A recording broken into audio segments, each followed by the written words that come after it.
So to provide a little setup for this event that we're going to show is there is a pirate, and he's going to head and send out his first mates to try and capture some of the neighboring villages.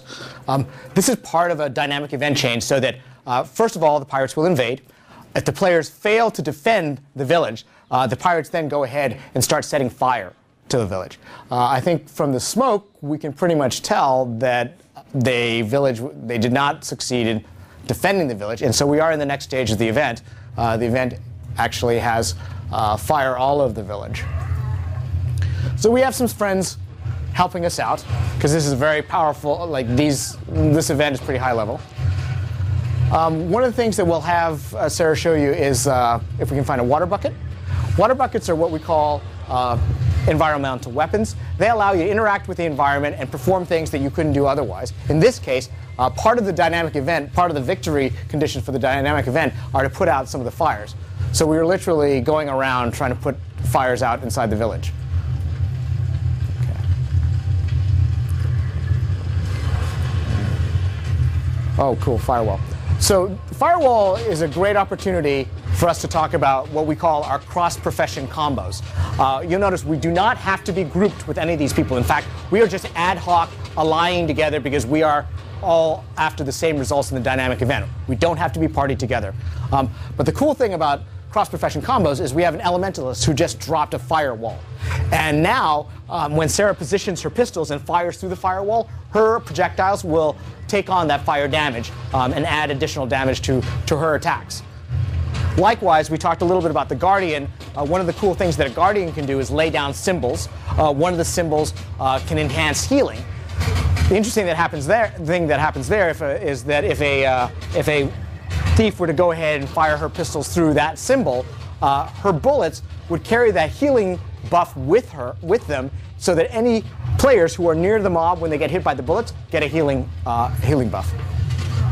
So as you can see, there's some cool kind of construction blocks to some very, very fun combat that can be done without having to be partied together. Here what we're showing is our down state. The down state, you do not die initially in Guild Wars 2.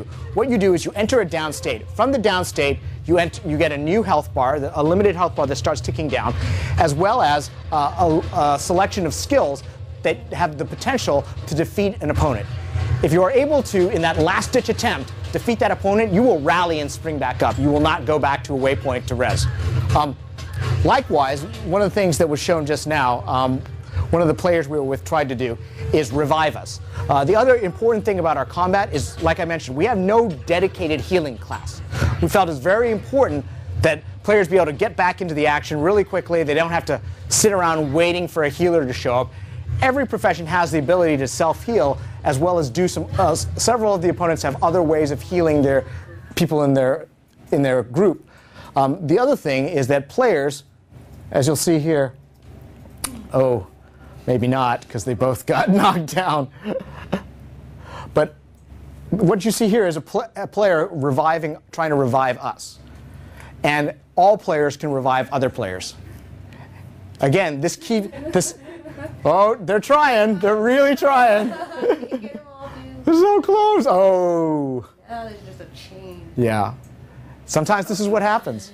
And he came in for the kill. But in a less difficult area, that other player would have been able to revive us. Again, it's not anything that's specific to any one profession.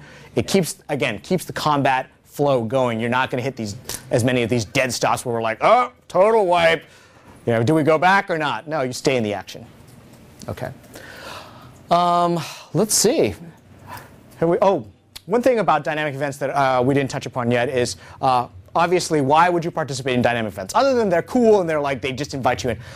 Dynamic events, by participating in dynamic events, you do not get specific loot drops, because then that would probably incline players to try to get a certain event and say, I want this specific drop. Instead, by participating in dynamic events, you accrue an in-game currency called karma.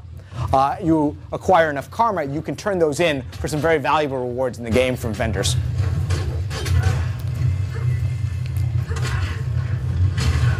All right, I think we've covered all the main things that make up the game.